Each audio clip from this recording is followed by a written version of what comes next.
Hey guys, today we are going to dive into some looking at gear, what you guys should be looking at when you're approaching what you want to purchase and buy for self-defense, and we'll get into a little bit of faith talk at the end.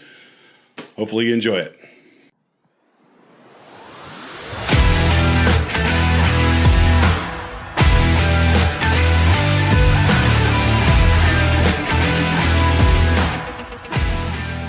Hey man, how we doing today? Good, brother. What's going on? Well, just enjoying my day off. I had a crazy week last week, and we still got an episode in, but it was pretty insane. Well, that's what you get for having a job. So. I guess we just need to get successful. Then here we go. We are on the right path. Yeah. We'll see how this goes. Yeah. Please support us. Yes. We don't have to have a job. Yeah. Shameless plug. Hit our social medias. Check out our website, righteoussavages.com, and on YouTube and Apple. Like our page on Apple. Give us a 5-star review if you like the content, because it helps the algorithms. And on YouTube, subscribe to our channel, like and share our content. It does help us, so we appreciate it. Today, I think we're going to get into some cool subjects, some fun stuff. We both are gun guys, and we love the shooting sports and all of that stuff that goes along with it, outdoors stuff, knives, everything. So I think it's going to be really cool to kind of dive into what our thoughts are when it comes to approaching how we select gear, how we purchase gear, and all of that stuff. Real quick, I want to ask kind of a question for the audience. If you were all of a sudden diagnosed with a terminal illness and you had to have a surgery, and this surgery is a 50-50 shot of you surviving, would you want a doctor who has a long resume pedigree of success at that specific surgery, who has been a reliable surgeon, has years of experience and proven track record of being a successful surgeon? Or would you want the cheapest guy, the guy that maybe's fresh out of medical school, has never done any of this kind of stuff, doesn't have any kind of proof? Yeah, you might actually luck out and get a good surgeon, but are you willing to stake your life on that for your survival, for actually getting through what you're facing? And I think that we can apply that to what we're talking about today, because it is kind of the same kind of thing. So, so we can kind of categorize our gear into a couple different groups. One group is the stuff that your life is going to depend on it. And then the other group are the things that are just kind of the Gucci whatever, just kind of fun, something new to test around, and maybe it's not going to be for self-defense or personal defense. But make no mistake about it, kind of where we should be starting out is in that group of your life is going to depend on it. We see, over my long law enforcement career, obviously I've seen just thousands of different types of gear and gadgets and whatever that people get interested in because they've seen it on Instagram or their buddy told them about it or saw it on YouTube, and they go out and buy it. And it's kind of tough for civilians because you're not in that world. You're not living in it. You're just seeing it on the internet. Maybe you don't get to the range a whole lot, and it's kind of a lot of trial and error with gear and equipment. So I get that aspect of it for sure. But I don't also want to underestimate how important it is that if you're just getting into training and shooting and getting into shooting a handgun, man, you have got to start off on the right track. We cannot shortcut this. We cannot just go for the most exciting thing out there on the interwebs, and you're gonna have to start off with a professional trainer somewhere. Doesn't mean it has to be a cop necessarily. Cops, are not the best of everything just because they're cops. But you got to get a hold of somebody that is a professional in the industry of whatever you're trying to get good at and get some advice, get some direction.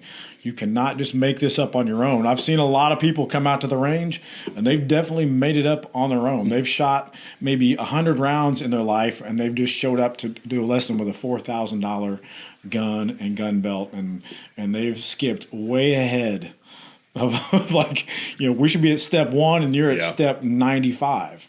Yep. And so we can't fast forward through that. So, and especially from your point of view of coming out to the range 3 or 4 years ago and kind of getting started at least in the instructor world a little bit. It's your perspective is interesting too, to see kind of how you progress through trying to figure out what to get. Like, so John, how did you go through that? How did you figure out what was going to work for you, and what was exactly quality stuff? So anytime I'm buying something, and this could be anything from like cars to guns to knives, I'm always looking at a few things. I'm a big durability, longevity guy, like on everything. So my vehicles, I tend towards the vehicles that have the long track record of being durable. And so I kind of approached my journey with guns as that. And I own some rifles. I even had an AR-15. I didn't really have that much as far as handguns when I first, basically about 5-6 years ago was when I really started getting into handguns. And I talked to a buddy of mine who was said he was an instructor. I'm not so sure he was an instructor, but I was working with him at the time we talked, and he did turn me onto a really nice Sig Sauer P226 and heavy piece of metal gun, but a very solid gun. And so that started my journey. But I started looking at what everyone else was kind of carrying. What I saw, I look at military, I look at police, and the police. Most guys are carrying Glocks, or they're carrying a Springfield, or they're carrying something along, the really Gucci cops. They like those staccatos. But, but I was looking at that, and what was something that was going to be reliable, because we're talking about something that I'm going to use to defend my life with, as opposed to something that I'm just going to take out and plink. So I'm always kind of trying to approach it from that perspective. Not everybody has that perspective, but that's kind of the way that I always approach those things. Right. So as an instructor, I've always tried to convince people that what we're about to do here is a journey. And you start off slow and easy and work your way up to faster, more complicated, however you want to describe it. So many people just get excited right off the bat, like, oh man, I saw this one guy on YouTube. He's a great shooter. He's, doing all these competition things. He's so good. Just give me his stuff, and maybe I'll be that good too. And that's the formula for so many people. And you need somebody in your life to grab a hold of you and be like, calm down here for a second. We've got to start way over and start simple. So we start simple, but like you said, reliability is very important. We want the gun to be reliable, robust. Your training, it needs to be repeatable, so it works on all kinds of different platforms, small guns, larger guns, whatever. When it comes to guns and brand names and kind of what we suggest, I'll start off broad by saying keep it simple at first. Yeah. So, for example, a Glock is pretty simple. I describe a Glock as a tool. I would describe like a SIG 320 or a 1911. They're more like machines. It's kind of a different. It's not that it's that much difficult to shoot those other guns, but there's just a little more that goes along with that stuff and how they work and how they respond to you as a shooter. So try to stay simple. Don't stay so simple that your gun isn't going to work all the time. And so when we start to offer advice on brand names of guns and it's simple. It's Glock. It's smaller calibers. For a lot of people, for brand new shooters, we do start on smaller calibers like 22 long rifle. Why not? It's easy to shoot. The anxiety level is just almost non-existent. It's like shooting a BB gun. And then people can listen. They can actually listen to what you have to offer as far as instruction and not be so worried about the gun. Just listening and learning the fundamentals of how to shoot. And then you can work your way up to larger calibers, bigger guns, maybe more complex guns that might have safeties or decocking levers or different sight systems or red dots. Things can get complicated pretty quickly. But we need to start off on a platform that's simple and that is repeatable to what you might do in the future. Yeah. And I think that one thing that's really interesting is people almost attribute their the quality of what they're getting with the price tag of it. And we've seen a lot of guns in our concealed carry classes that are great guns overall, but they're not what you would want to carry with you if you're trying to defend your life, because they have a high rate of failure on the range. One brand name, and I guess we're going to ruin our endorsement deal with Kimber, but Kimber's typically are some of the highest failure rates in a concealed carry class we have. They just, because they're so finely tuned in the machining of the gun, just the smallest amount. It's like a Ferrari. You can't run a Ferrari up and down the street on regular unleaded gas, because it just is gonna break. Yeah, that's a good example. It's a finely tuned machine, Yep. and it's usually operator error, Yep. whether it's not taken care of or they don't know how to hold the gun. It can the shooter can induce those malfunctions for sure. But we do see a lot of issues with that. I was in a Red Dot instructor class this April with about a dozen other very highly trained firearms instructors from this area. Some of the best cops I know, some of the best shooters I know I've worked with a lot of these guys, and we had a good group of dudes in this class. We had a wide range of guns, from a stock Glock 17 all the way up to staccatos and red dots and about as high tech as you could get. And as we ran through some of these drills and started to speed up a little bit of what we were doing, I paid attention to see. I wanted to look at the targets and figure out if there was a real correlation. So this information is anecdotal a little bit, but it's good information. It's good data. So we had a dozen guys. We went through some drills where we were shooting a little bit faster, build drill type of drills. And when you would look at the targets, if you were just looking at the targets and trying to figure out who was shooting the best gun, you wouldn't be able to figure it out. Yeah. You wouldn't. The guns were not giving people the advantage that they thought it would give them. So you'd have somebody shooting a $500 or $600 Glock versus somebody shooting a $3,500 or $4,000 staccato, all tricked out with triggers and red dots and everything, and you probably wouldn't be able to tell the difference. Now, if those shooters were doing marksmanship drills, like doing bullseyes at 20 yards, might start to see a difference. But in self-defense type training scenarios, I just want to pass along the fact that spending an extra $3,000 on a gun is probably not going to get you where you want to be. And we see a lot of shooters coming out and they're highly disappointed. Like, man, what's going on? How come this isn't working out? Well, it's like, I don't know. How much training have you done? Oh, I've been shooting about 6 months. Man, we need to pump the brakes here and really slow down. This is going to take a while. You're going to have to do some dry fire and some other training and marksmanship and a lot of other things to get you anywhere close. And they're like, well, how long is this going to take? I'm like, I don't know, 10 years? Like your lifetime? A big number. Get ready. Yeah. Get ready. This is going to take a long time. Now, there are some shooters that pick stuff up really quick, and they're just blessed by God, I guess, with the ability to pull the trigger. And we do see that every once in a while. But we really encourage people, keep it simple, keep it reliable.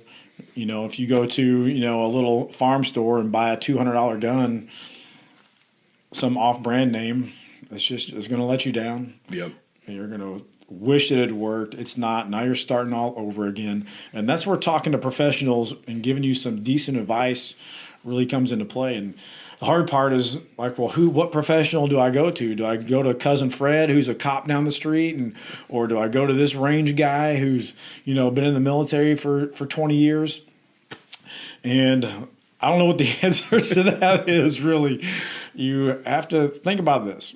If you go to an instructor, a professional, to get some advice, hopefully they spend some time focusing on you, getting to know you a little bit about what you need. If that instructor or professional talks your leg off for an hour about all the things they did, I don't know how this is going to work out. It might not. So that's one way you can kind of vet and test out the people you're going to get advice from. How much time are they spending on you and what's going on? And that's the ultimate goal from the instructor side is we want you to be successful. We want you to have a good time. We want you to continue on down the road and have some positive reinforcement there, not just be a sounding board for me, the instructor, to tell you about everything I've ever done.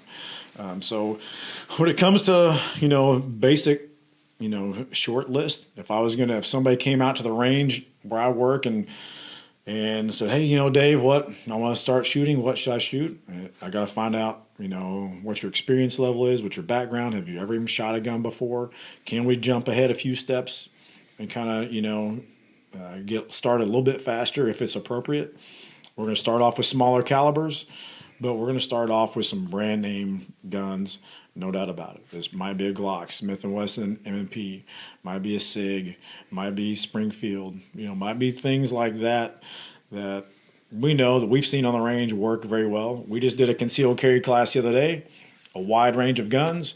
When people show up and say they're going to shoot a Glock or a SIG, they're probably going to shoot well. Their guns are probably going to work. Not that they can't break, but versus people that show up with the obvious problems, a Sky, a High Point, even some Rugers or Kel-Tecs, those type of guns. Sometimes they're just difficult for people to get used to. They're small, hard to hold on to. It's hard to learn the fundamentals on some of these subcompact guns. Yep. Learn the fundamentals on a full frame gun.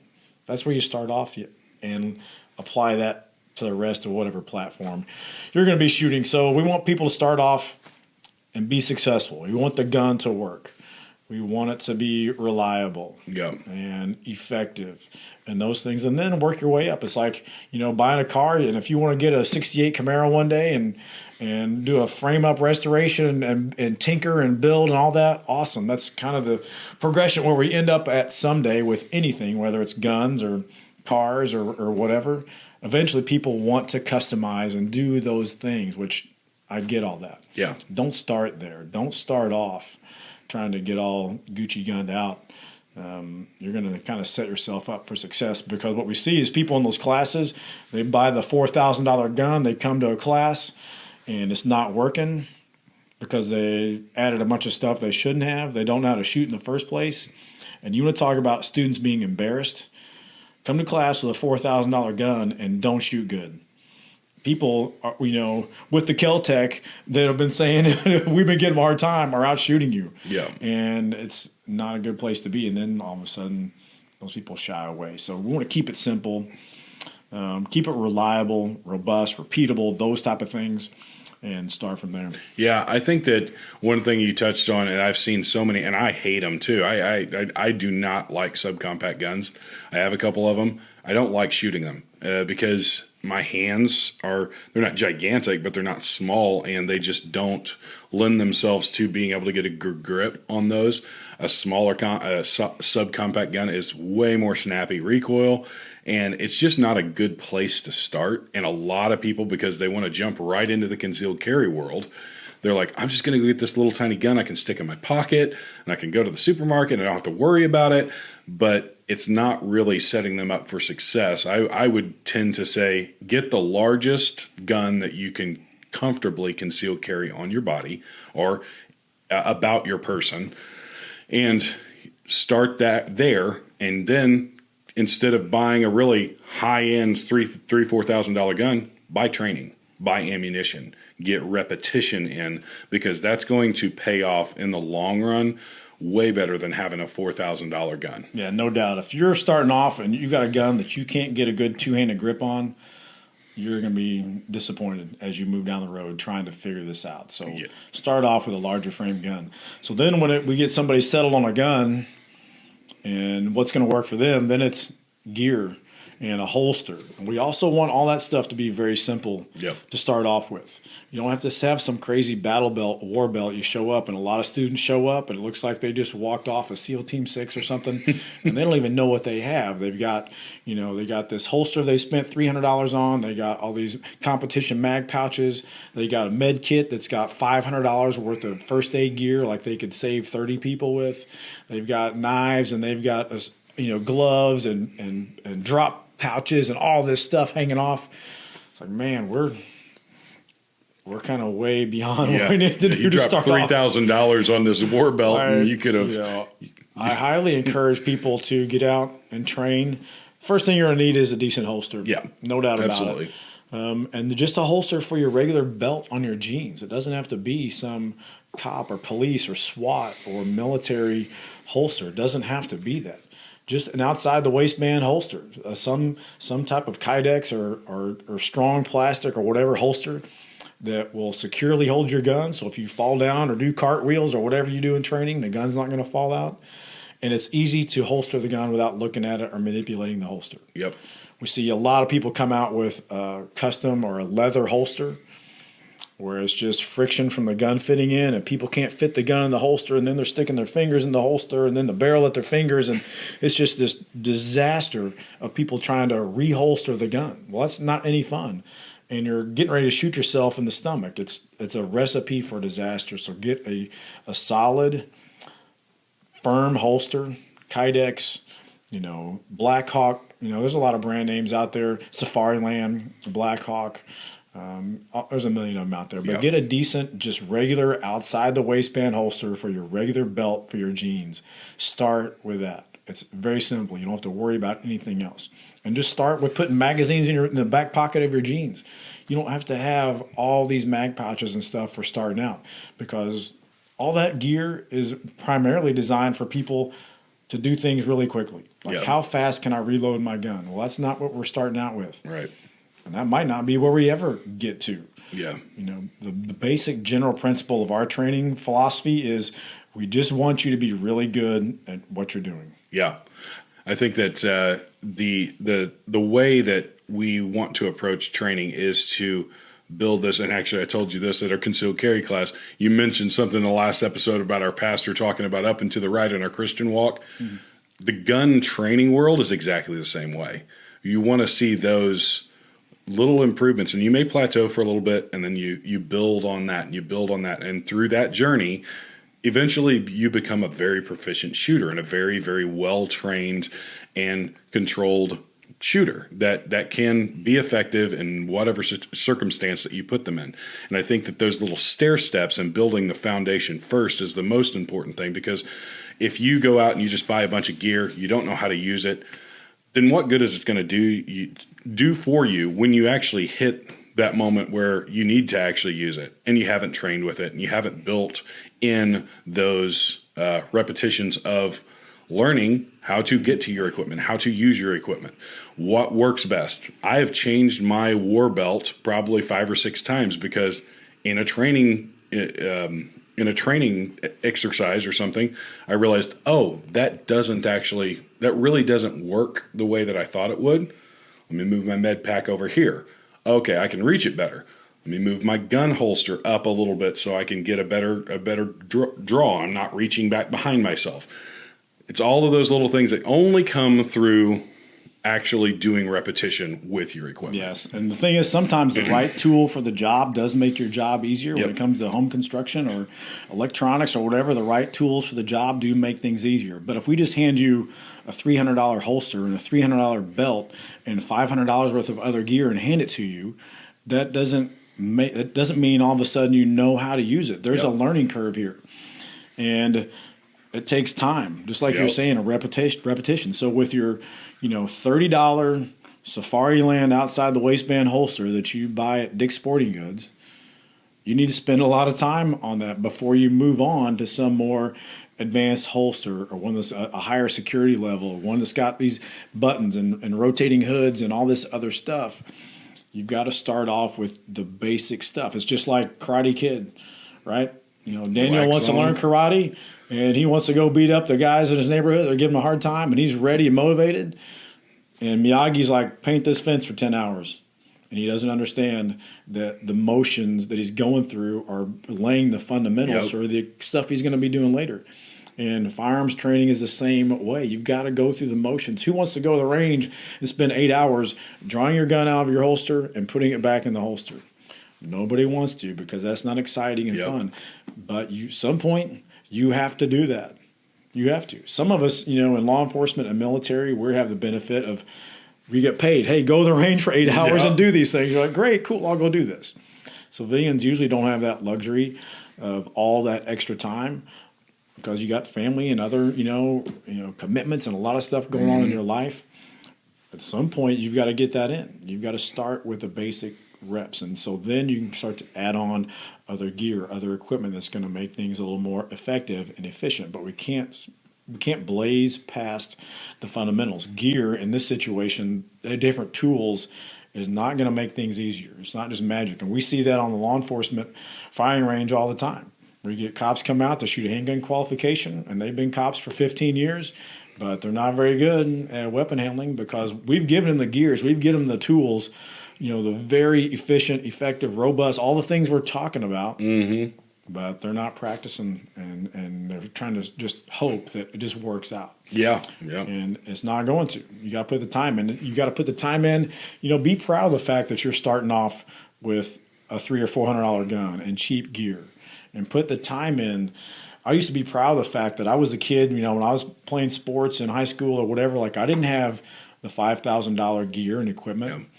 I wanted to be the underdog. I wanted to show up with the janky stuff and be the guy that beat you with all your highfalutin stuff. Yeah. I could not wait. I was so proud if I could accomplish that. Like I wanted to prove that to people so much. So, be the guy that's just putting the time in. Yeah. And let your experience build first before you go jumping in. It's just part of the journey. You've got to do that. Otherwise, it's just not going to be as effective for you at all. Yeah. And so we're talking about training. We're talking about, one of the big things that's actually just recently, it's kind of a frustrating moment for me, but ammunition prices had kind of come down and they were getting back to where they were kind of pre-pandemic. Still a little bit higher, but I think that's just, the lovely inflation we're dealing with.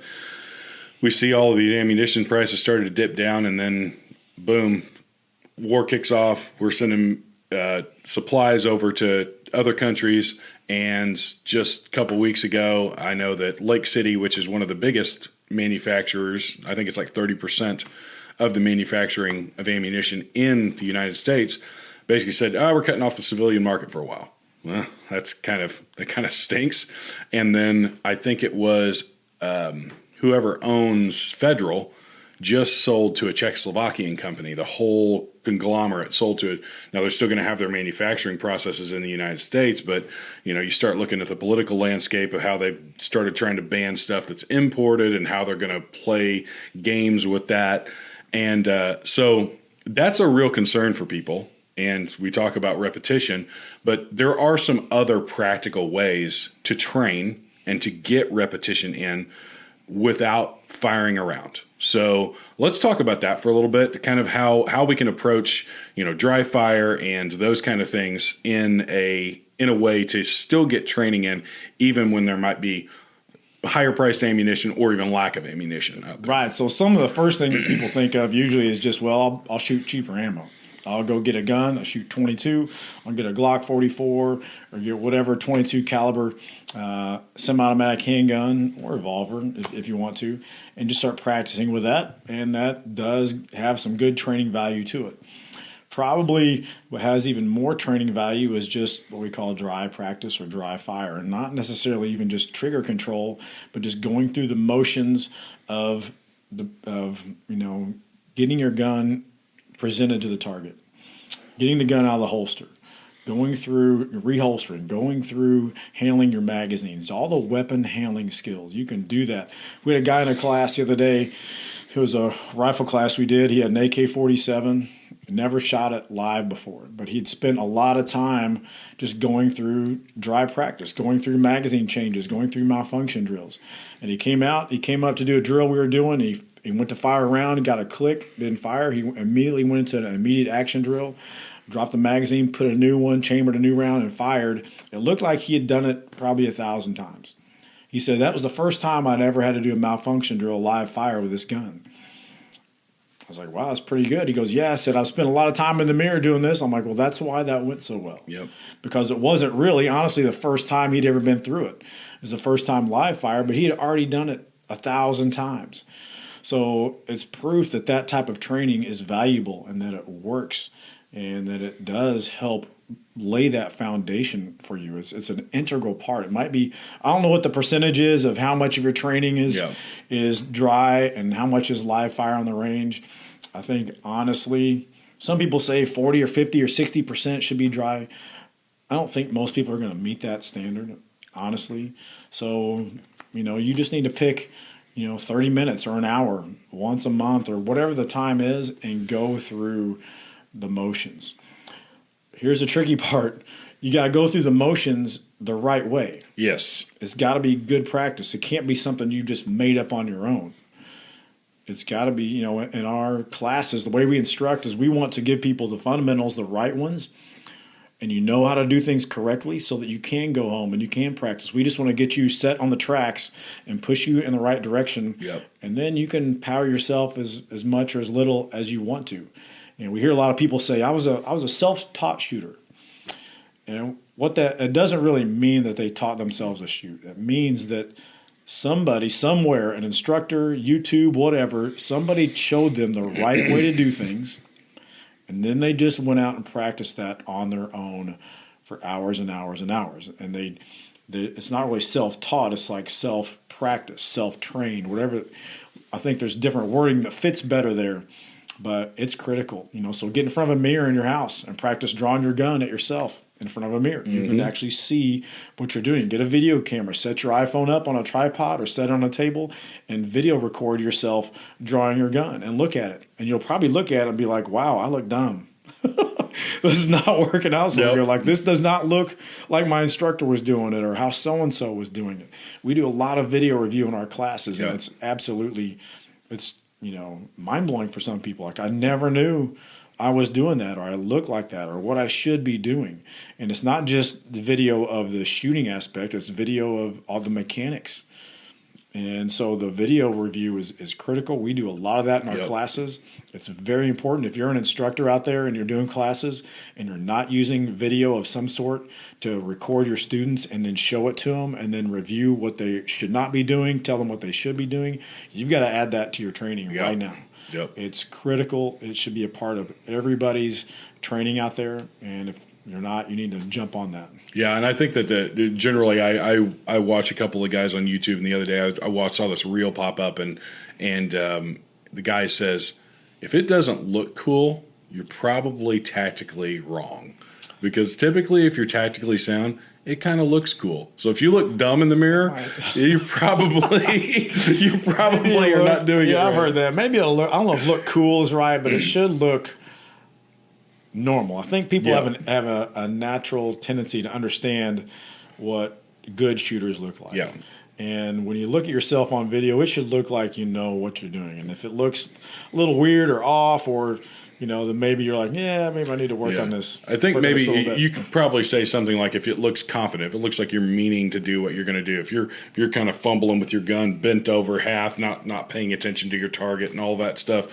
Yeah, you probably need to work on some of that. But if you look like you mean what you're doing and you're actually getting the gun where it needs to go and all that stuff, you look tactical, we'll say. Yeah, so definitely our suggestion as far as training goes is, if all you have, if the only time you have is to watch YouTube, I don't know if I'm going to sit here and give a list of people I would suggest to watch. Righteous Savages. Righteous Savages, number one for sure. So here's what you've got going on. You've got competition shooters, and then you've got law enforcement and military shooters. And there is kind of a mix of those worlds, more today than ever. And I think both of those groups have learned from each other, no doubt about it. Both of those groups have very specific purposes. Their missions are different.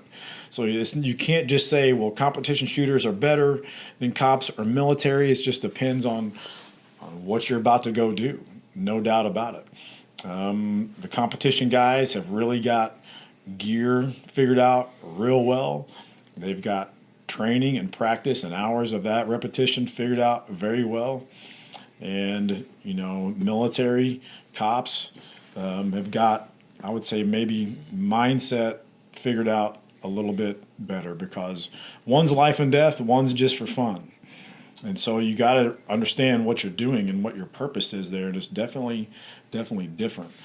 So when you're out there looking for instructors and all you have for time is the internet, look for, anybody that's got, world champion behind their name is probably pretty good as far as on the competition side of things.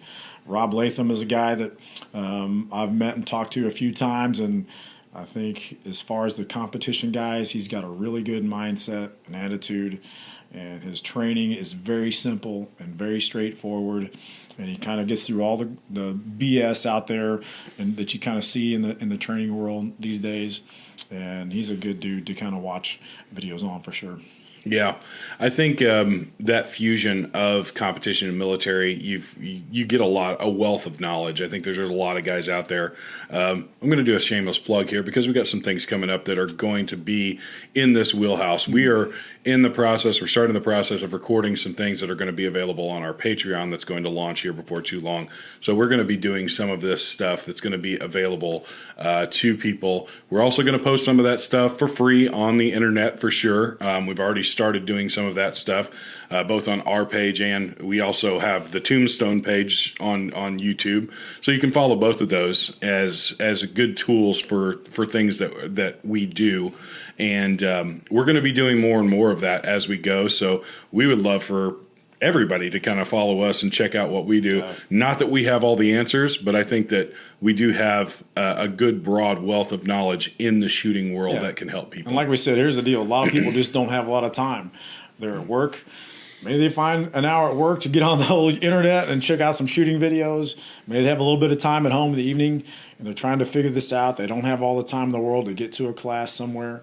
And we are going to offer that information to you guys through video and give you some video instruction on a lot of things involved in the shooting world. So we are going to give you good, valuable stuff based on all of our years of experience. We'll talk to you a little bit more about where we came from and what our experience is. And it's important to know, like, who taught us? Like, where did we come up with this information? Is this just shooting according to Dave and John? Or what is our pedigree? What is our background? Where do we come from? And so we're going to give you all that information there and let you use us as a resource for that information. And it's going to be good, fun information. It's going to be entertaining. And we want everybody to have a good time. We want you to learn correctly. We want you to learn the fundamentals, be responsible gun owners. And it's going to be a good, valuable resource for everybody. Yeah, and if you're in the Midwest, too, that's another thing that I'll do another shameless plug. We have a gun range that we train at. Dave is the owner of the gun range, and we are we're doing classes all the time. We have several classes coming up, and you can hit that website. If you're in the Midwest, we live in the southern tip of Illinois, and basically within an hour of like 4 states. And so you can get to our location fairly easily, fairly quickly. Our classes are very reasonably priced, but you get a lot of bang for your buck with them.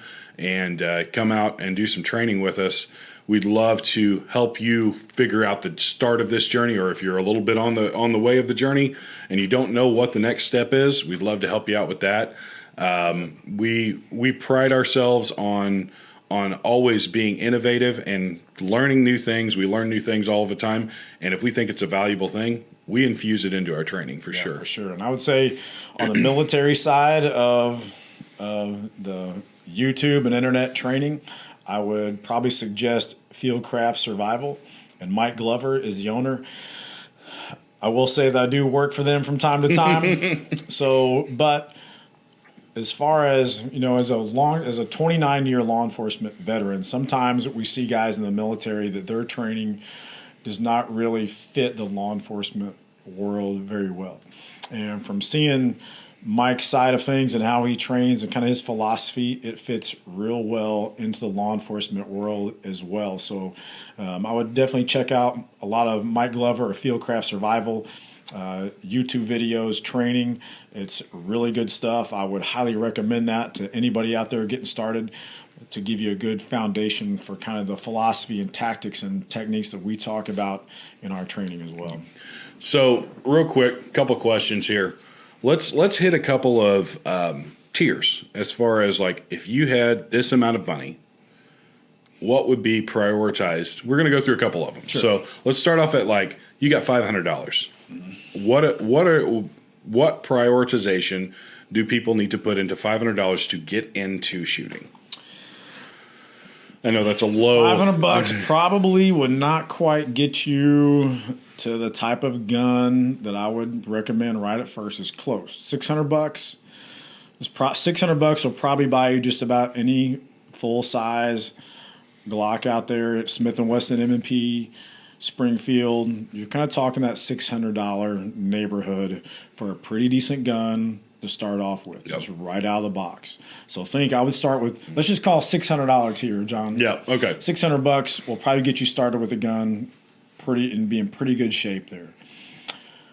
And then beyond that, it's obviously buying some ammo, starting to stockpile. And what you'll see right now, as of the taping of this video, ammo prices, thanks to Lake City, some other things, the war in Israel, everything's kind of shaking up a little bit. Prices are going up a little bit. And every time this happens, we're like, 3 months ago would have been a really good time to just spend $500 on some ammo or whatever. We see this cycle.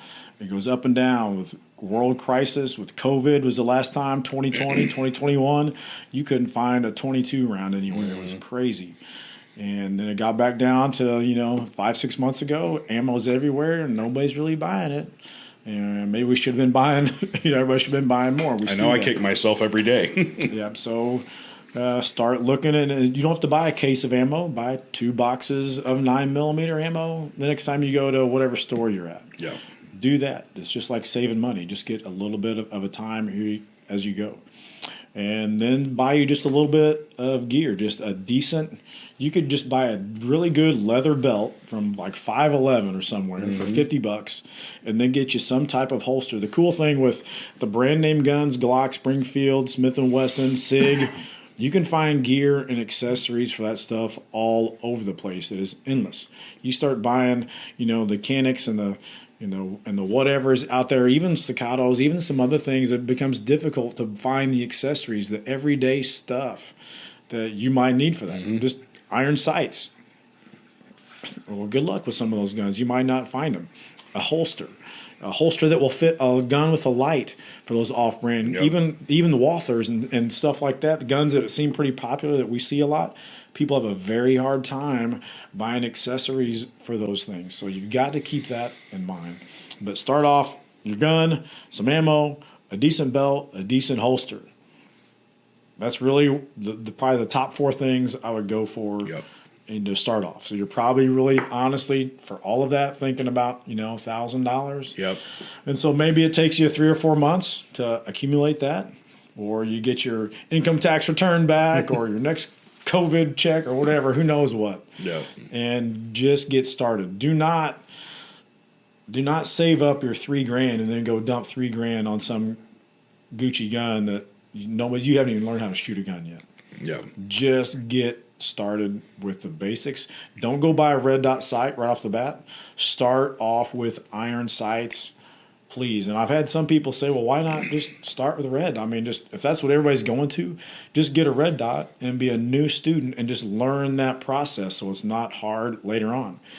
And I would just advise people that I just think that's backwards. A red dot it's an extremely dynamic tool. It's not complicated. It's just a red dot in your vision, but it's complex. The system for using that and how your brain and your eyes and your body and all that works is complex.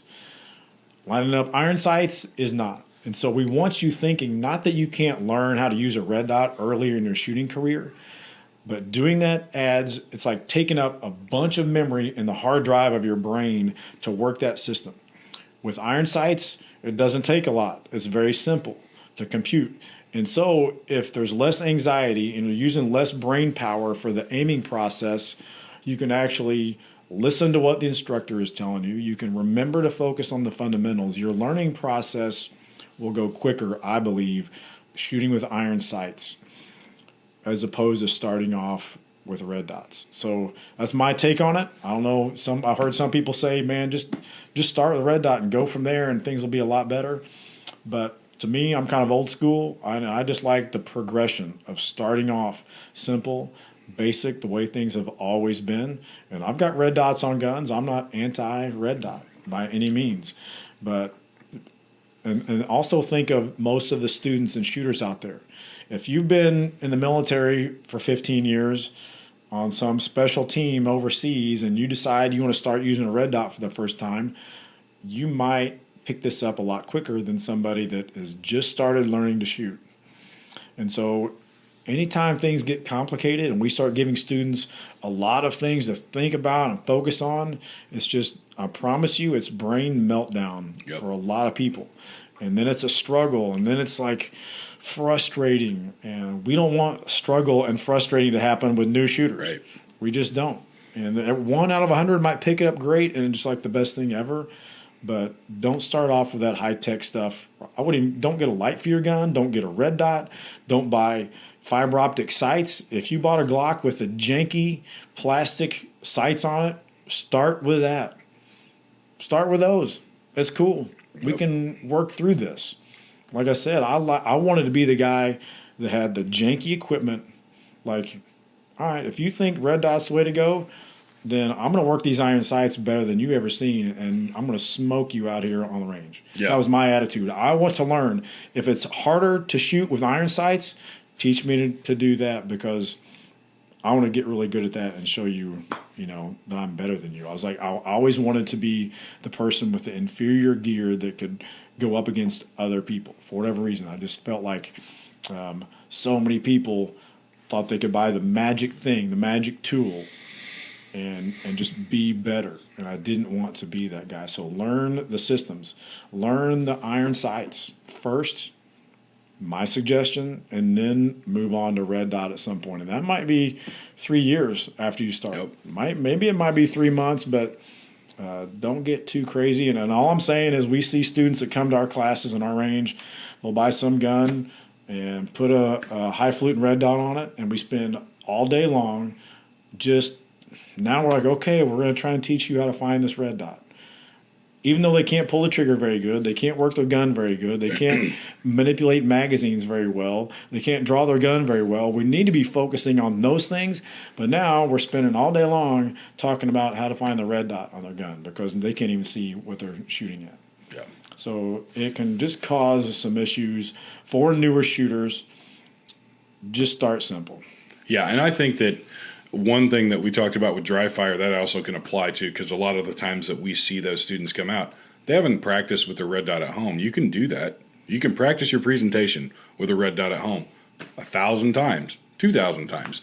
And I think if you're not doing that, then it's going to be detrimental if you do finally make that transition to a red dot, not practicing with it, learning how to get that red dot up into your vision and actually present the gun the right way. I think it's something that causes problems, and learning how to just use iron sights, tried and true. It's been around for hundreds of years. Since firearms were invented, we had iron sights, and they're never really gonna go away, I don't think, because the other thing to think about with red dots is they have batteries. One of these days, those batteries are going to run out. And they're going to always run out at the most inopportune time. I was listening to a podcast with Ken Hackathorn a few weeks ago. He's been in the shooting world for a long time, and he's like, we see all these trends. I think it was on the Wilson Combat Channel or something. He's like, we've got all these different sights. Lasers were the big thing. He goes, remember everybody had lasers on their guns? So anybody have lasers on their gun nowadays? On your rifle, maybe. But nobody's running a laser on a handgun.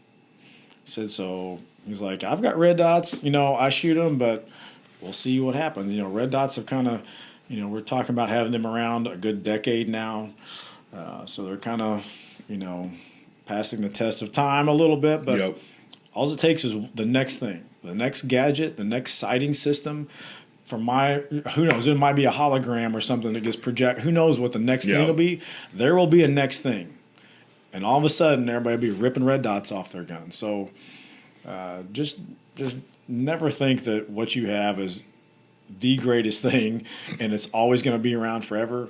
Try to have the perspective of, this is a tool that I put on my gun. It's, I'm going to see if I can make it work. I want to be good at it. Yeah. And go from there. I don't think I want to put an AI sight on my gun. I just don't trust it enough yet. Just close your eyes. It's going to, go to your Neuralink in your brain and tell you where to point the gun. Oh, that's creepy stuff. Stuff. For sure. Let's talk real quick about stockpiling ammo. I know we talked a little bit about it in conversation earlier. I think stockpiling ammo is something that people always think about, and myself full disclosure, I tend to lean towards the prepper mindset a little bit. I'm not that hardcore dude that bought a 1968 missile silo and is planning on housing 300 people for the end of the world. But I do believe in preparedness, and 2020 kind of got me back into that and a little bit. I learned how to can. I learned how to garden. I knew how to garden from before, but I kind of like greased those wheels again and started learning and just kind of trying to be as self-sufficient as possible. So part of that is, I think we're looking at ammo shortages, possibly increasing prices. How do you build a stockpile in those kinds of situations? I think what you said, what you said earlier was, when you go to Rural King or you go to wherever, Academy Sports or Dick's Sporting Goods, get a couple boxes. It's not as big of a deal as dropping $500 on 1,000 rounds of this or $1,000 on 2,000 rounds or whatever. It's a little bit easier to do that as you go. I think generally for me, and you may have a different approach, but for me, I always want to kind of get a baseline. So my baseline's like 1,000 rounds for each caliber. It actually may be a little bit more than that now, but that's where I started, was 1,000 rounds. I want to build up 1,000 rounds. Then every time I go shoot, I want to refill whatever I've shot. And then I just maintain that. It's kind of like with a bank account. Sometimes you take $1,000 off that used to be kind of the old balancing thing. You put $1,000 in it, and then you zero it out, and that's your baseline. It's there, but it's like your emergency. Right. So the 1,000 rounds means you have zero ammo. Because yes. You're never going to touch that. That's always going to be there for the zombie apocalypse that's going to happen, the worst case scenario. And I think that's a pretty good – if you decide to have 20,000 rounds of 9mm ammo, good luck taking that somewhere with you. Like, okay, when the air raid sirens go off and you're like, crap, we got to leave and get to the country, or whatever your bug out plan is, like, well, how are you going to load? Like, how are you going to move that? Maybe you have a trailer set up that's geared with all your stuff. I don't know. But for most people, you're not going to be able to move around just tons and tons of ammo. Most people, but some people might say, I'm never leaving. Like, this is where I'm bugging out to, is this place. So I've got all the ammo in the world. To me, it's crazy to think that there's a situation out there where you might need, for your own survival, 30,000 rounds of AK ammo. If you need that to survive, I don't know if I want to survive this thing or not. That world, Heaven sounds a lot better than that. This is a bad thing is about to go down. So I think being prepared, having enough ammo is going to help us in the times when things are kind of bad. This, and who knows what that level of kind of bad is. Yeah. And worst case scenario where the world is crazy and it's civil war and people are trying to take over the country and whatever you imagine is worst case, then it's going to be tough to figure out what would be enough. In that case, nothing would be enough. Right. You would never have enough of everything to make it through a year or 2 or 5 of the worst case scenario necessarily. So be reasonable about it. Be smart about it. If you're running around with $100 in your pocket and you can take 20 and throw it in a jar, and like, that's my ammo money, and then every 3 months take your ammo money and go buy your 300 rounds or whatever, and stick that in the corner. If you go to the store like, oh, it'd be great, they've got this sale for 1,000 rounds of 5.56 for $400 or whatever. Well, you might not have $400 right then in your budget. Like, I got rent coming up. I wish I could. So save up for that. Save a few bucks every month, and then pick a time. Like, okay, every 3 months, then I'm going to go take this money that I've saved up and go buy ammo if you can. If it's tough, things are tight for you, whatever. So generally, that's why I kind of advise people: don't go too crazy. Don't be thinking you somehow have to have 10,000 rounds of 9mm or whatever. But try and get 1,000 or 2, because you might end up going to some training where they say you need 600 rounds of ammo. Well, there we go, man. We just dropped our stockpile down and took quite a big hit. So buy that stuff early and often when it's cheap, and be reasonable about it. Yeah. I know we've went through some ammo and some of our just setting up training stuff. We've gone through some rounds on that, so that's always a possibility. Yep. So back to the tiers, like the first tier, like $600, $1,000. What do you get? Part of that money should be training with a professional firearms instructor. It doesn't even have to be a class. Usually the classes are more expensive. So if you wanted to get into, some famous YouTube celebrity firearms class, it might be $300, $400, $500 for a class. And then you're in the class with 20 other people. And there's one instructor that you really want to learn from. And in that 5-hour class, that one instructor comes and talks to you like maybe 2 times. And so who knows if you get necessarily what you thought you were going to get out of that class. The cool thing about classes is you're with a lot of people, a lot of like-minded folks. It's fun. It's more of a good time. It's more of entertainment value. It's more of that. If you're really wanting to develop yourself more, find an instructor and do a one-on-one lesson or instruction. And usually that costs a lot less. You get a lot more out of it. It's personalized to you, your gun. Nobody else is there. So find a pro instructor somewhere at a range nearby, like Tombstone Gun Range in Marion, Illinois. Shameless plug. Yes, and come out and get a lesson and get all the juicy details of what you really need to know, the advice about gear and equipment and what to do on your next training. When it comes to training, what I tell people is this is not like piano lessons. Like if you decide, we've sat here and told you how learning to shoot is a long journey, and it is, but it's more of a long journey of self-evaluation and personal development. But like piano lessons or horseback riding lessons, it seems like when you signed up for that, you're in it for a long time. My kids have taken piano lessons. This is like 3 or 4 or 5 years or more that people are in this. So you don't necessarily need that with firearms training. What you need is for somebody to tell you the right way to do things. Like, here's how to do this. Here's what it looks like the correct way.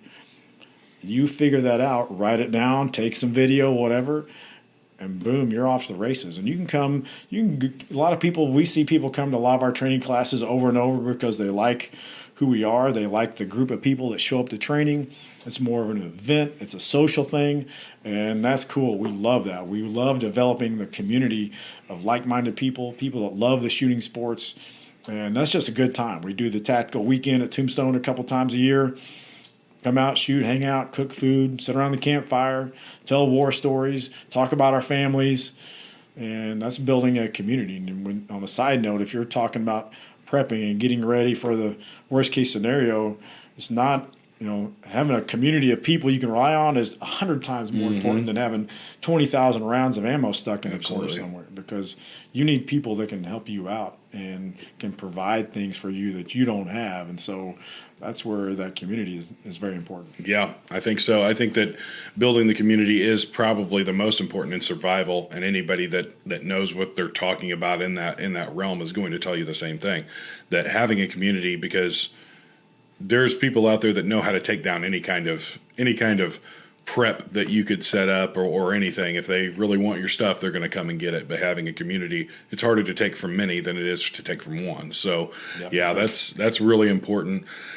I think we'll close out with just kind of talking. We always want to tie this back to our beliefs and our faith, and kind of how we approach this idea of training to defend ourselves, and how we fuse that with our faith, and how we believe that both are important in being a well-rounded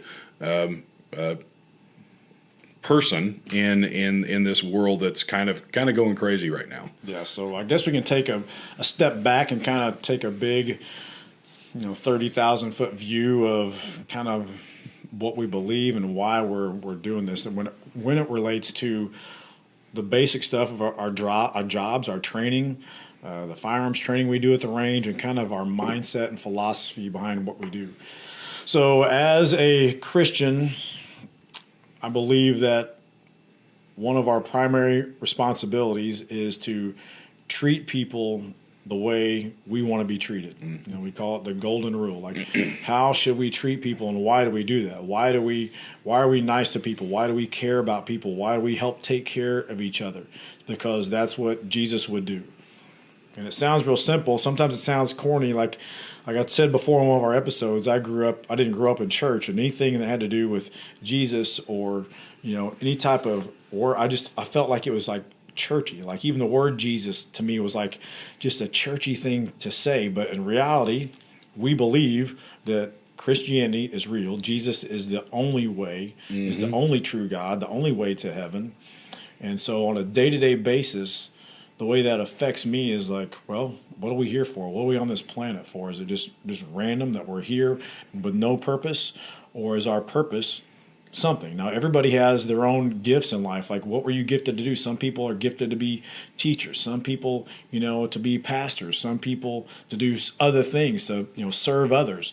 And so you figure out what your gift is. And I think for me personally, my gift is being able to connect to people and teach them things. And specifically in my aspect, it's teaching them how to be effective and efficient and safe in defending themselves with firearms and caring about people.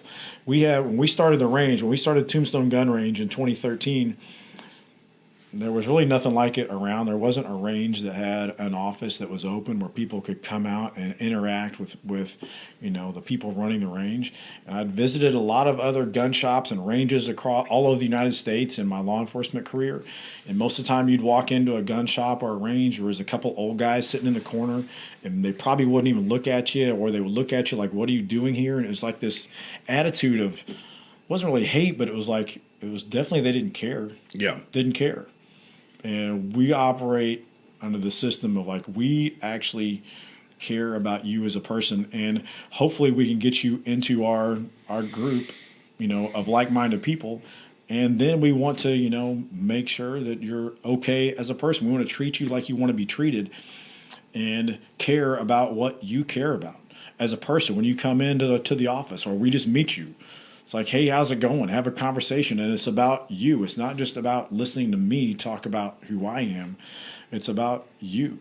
Is somebody, meeting your needs? Is somebody, answering questions that you got? Is somebody nice to you? We have so many people that come out to our place that just come in.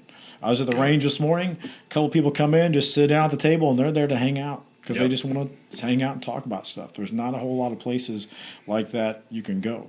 And so as a Christian, I'm always trying to focus on treating people with respect and the way they want to be treated, and like a friend. And hopefully people will see that and wonder, why is he treating me this way? Yeah. Why is this happening? Why is this person nice to me? Why do they care about me? Why are they helping me out? And the reason is because Jesus has basically saved us, forgiven us, given us grace. And if I've received that gift from him, how come I can't give that to other people? Absolutely. And so that's our whole purpose, is to treat people that way and hopefully guide them to our faith because of who we are. And people see that. They see the light in us, and we guide them towards Christianity. Yeah, I think that one of the things that our slogan here is act like you believe. And that's based off of a verse in James where it talks about they'll know you by how you act, by who you are. And I think that in every aspect of our life, we as Christians, a lot of times we get this rap that we're just Christians on Sunday morning. And I think that that's the polar opposite of what I want to be in my approach. I want to carry my worldview of Christ and Christianity to every part of my life, everywhere I go, whether it's, at the gas station or at my job or at the basketball game or at in the polling booth. And we'll get into that even more as we go along, of like that we need to be engaged in all of these aspects, but we need to actually always look through the lens of what our worldview is through Christ. And I think that that's the most important part of, like, they're gonna know us. They're gonna know who we are because of what we carry with us. And having that, I think, is the biggest testimony we can have as Christians to make people wonder, oh, what's different? Like you said earlier, what's different about this guy? Why is this guy treating me this way? Why is this person being kind to me? They don't even know me. But I think that is the most important thing. I actually had a great opportunity today to help a lady jump her car. She was sitting there trying to figure out, I had just gotten some documents printed at the print shop and was coming out to see that she needed, and just got a chance to jump her car, and I got a chance to say, hey, have a blessed day. Jesus loves you. I said that. Just a small thing. And it sounds kind of Christian and churchy, but you don't know that impact that could have had on her in her life. So those are the little things, the little opportunities that we have to rub up against people in everyday life and say, hey, I'm a follower of Christ, and I proudly wear that banner. Yeah, and life is too short. Well, I'm starting to realize my age. I'm retired now. The clock is ticking. I understand that you only have so many days on this planet, and what are you going to do? Like, what are you going to do with that time? Life is too short to not stand up for what you believe is right. If you are a Christian and you believe a certain way, I don't think we're meant to keep that to ourselves. No. That we're supposed to grow that. We're supposed to invest that in ourselves and other people and grow the kingdom of God. And it doesn't mean when we sit here and we say these things, I do not want people to think that we're saying we're perfect, we've got it all figured out, we're better than anybody. Please do not think that. We are just like every other human on the planet. We're flawed just like everybody else, and we need God. And we need them every single day. Yeah. Just because we're like, hey, you're having a good day and we believe this way, it doesn't mean it's perfect and we have it all figured out. And the cool thing is that while we're in a group together like this with righteous savages and people that want to join in with who we are, then we can help support each other. Yep. And we can help each other get through hard times and adversity and temptation and all those things that, everybody deals with on a daily basis. And that's what we want to really stress to people is we need each other. And this is not easy. And there's a lot of things we're all going through right now. And that's hopefully we're going to try and build this community so that we can reach out to each other and help each other on a daily basis get through life and get through our faith and get through everything that's tough out there for us. So please don't think that we're trying to tell you we're better than anybody. We're not. But we do believe that Jesus is the King of the universe, and we are here for a reason. Your life is not random. It's not just by accident. We're here. We're here for a purpose, and God's got a plan, and we don't necessarily know what it is, but we know that there's a plan in place, and we want to encourage people to follow Jesus and have him direct your life as much as possible. Yeah. And the result is it's not always perfect. It doesn't mean you become a Christian and your life is better. But, man, to think about what is real out there as far as, like, what's out there in the universe, what's the purpose of my life. If it's nothing, if it's just blank randomness, that's going to be a pretty – ultimately, I don't want to be mean about it, but what kind of future is that to look forward to? It's kind of the bland side of things versus the future of eternity in heaven. I mean, come on, what's the argument here? What do we and what's in worst case scenario? I don't believe this way, but what if I became a Christian and it turned out that wasn't true? What have I lost in my life? Did I waste my life? Did things get worse for me? No, things probably were a lot better for me anyway. Nope.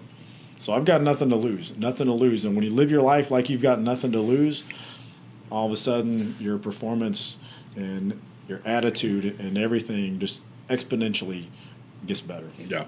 I'd just like to point out that I am perfect. Just ask my wife. I'm surprised you're not wearing the shirt or something. Yeah, right. Yeah. No, that's farthest from the truth. Let me see. What's her phone number? Yeah. Get her on speakerphone and we'll see on the show right now. Yeah, how perfect she thinks I am. She is going to watch this. Yeah. Yes. Well, the next episode is just going to be me. Yeah. John's going to be recovering. Yeah. I might have a few black eyes and a broken arm. I'll be down for sure. Good luck. Yeah. That's all great stuff. And we're going to continue on talking and diving deeper into some of these issues of going out into the world and carrying your worldview, a Christian worldview, out into the masses. But I think we're out of time today, and I'd just like to thank everybody once again for stopping by and checking out our episode 3 of the Righteous Savages podcast. Continue to get the word out. Continue to like and follow us. Hit up our website. I actually talked to our printer last Friday, and it looks like our shirts are going to be in very soon. So you might see us wearing those the next time we record. They're pretty cool, and hopefully you guys are interested in those. We'll have them up on our website for online purchase, and you can also hit us up, anybody that knows us personally, and we'll get you hooked up with one.